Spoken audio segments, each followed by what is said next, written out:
বঙ্গবন্ধুকে 1975-এর 15 আগস্টে হত্যা করার পর এই আওয়ামী লীগ কোনোদিন ঘুরে দাঁড়াবে, এই আওয়ামী লীগ কোনোদিন বাংলাদেশের রাষ্ট্রীয় ক্ষমতায় আসবে এবং বঙ্গবন্ধুর হত্যাকারীদের বিচার করতে পারবে, বাংলাদেশের মানুষের মধ্যে কিন্তু এরকম একটা সম্ভাবনা কখনো কিন্তু মনে করে নাই।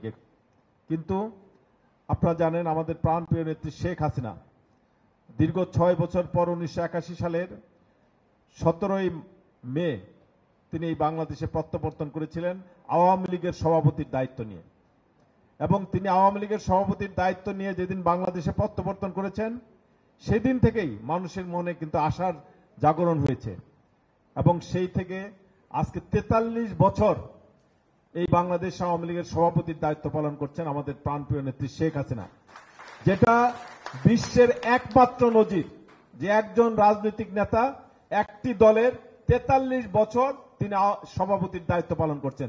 বিশ্বের দ্বিতীয় কোনো রাজনৈতিক নেতা অন্য কোনো দলের এই ধরনের নেতা কিন্তু নাই।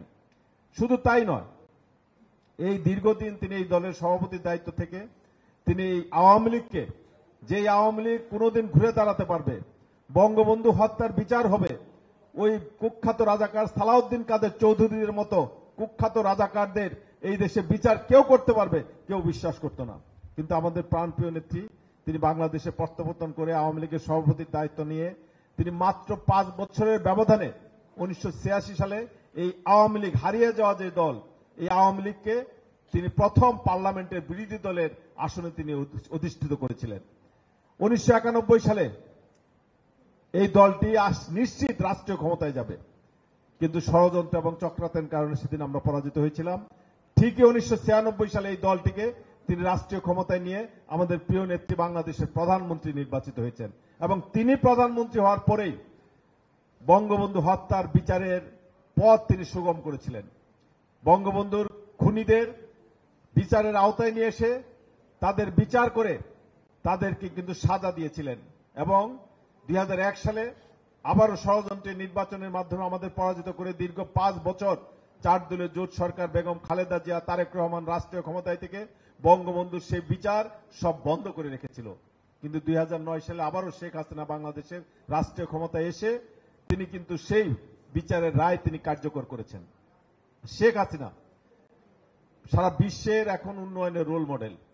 2009 সালে তিনি ক্ষমতায় এসেছেন, মানুষের কাছে ওয়াদা দিয়েছিলেন, প্রতিশ্রুতি দিয়েছিলেন, আমরা যদি রাষ্ট্রীয় ক্ষমতায় যাই 2021 সালের মধ্যে বাংলাদেশকে আমরা মধ্যম আয়ের দেশে উন্নীত করব। শেখ হাসিনার সেই ওয়াদা দিয়েছিলেন যে আমরা রাষ্ট্রীয় ক্ষমতায় যদি যাই সে 1971 সালের কুখ্যাত রাজাকার আলবদর আলসাম যারা এই দেশের মানুষ 30 লক্ষ মানুষকে হত্যা করেছে সেই যুদ্ধবাদীদের বিচার আমরা করব।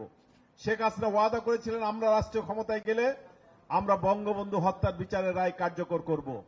শেখ হাসিনা যা বলেন তিনি তাই করেছেন। তিনি টানা আজকে 16 বছর রাষ্ট্রীয় ক্ষমতায় আছেন। পরপর 4বার তিনি রাষ্ট্রীয় ক্ষমতায় নিয়ে এসেছেন এই দলটিকে এবং দলটিকে নিয়ে আসার পর আজকে সেই 2009 সালে যে বাংলাদেশ ছিল বিশ্বের সবচেয়ে দরিদ্রতম দেশ, আমরা ছিলাম ভিক্ষুকের জাতি, আমাদের মাথা পিছু আয় ছিল $540।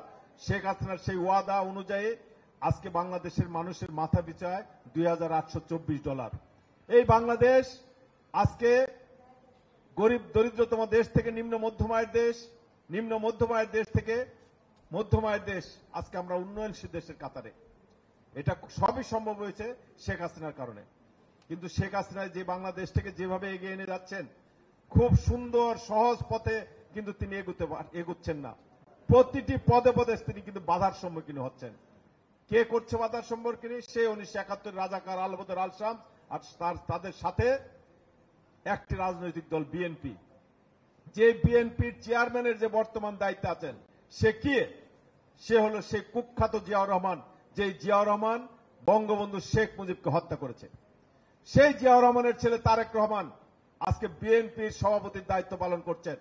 বিএনপির চেয়ারম্যানের দায়িত্ব থেকে সার্বক্ষণিকভাবে শেখ হাসিনাকে হত্যা করার জন্য, আওয়ামী লীগকে ক্ষমতাচ্যুত করার জন্য, এই বাংলাদেশকে আবার পুনরায় পাকিস্তান বানানোর জন্য আজকে তারা চেষ্টা করছেন। সে তারেক রহমান কে? সে একজন কুখ্যাত খুনি, 21 আগস্ট গ্রেনেড হামলায় যাবজ্জীবন সাজাপ্রাপ্ত আসামি। সে মানি লন্ডারিং মামলার দুর্নীতিবাজ আসামি, সাজাপ্রাপ্ত। সে অস্ত্র চোরা কারবারি হিসেবে অস্ত্র পাচারের মামলায় সে সাজাপ্রাপ্ত আসামি। সে এই ধরনের একটা কুখ্যাত মানুষ, সে একটা রাজনৈতিক দলের সে চেয়ারম্যানের দায়িত্ব পালন করছে।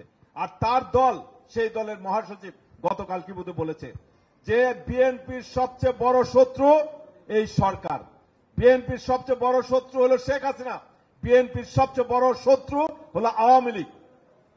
আর তারা কারা? তারা হলো খুনি, তারা অস্ত্র চোরা কারবারি, তারা দুর্নীতিবাজ, তারা হলো আওয়ামী লীগের শত্রু। সেই কারণে বলি যে তারা আওয়ামী লীগের শত্রু থাকে ভালো। আমরা সেই তাদের চরিত্র উন্মোচন করতে চাই, তাদের সকল ষড়যন্ত্র চক্রান্ত আমরা প্রতিরোধ করতে চাই।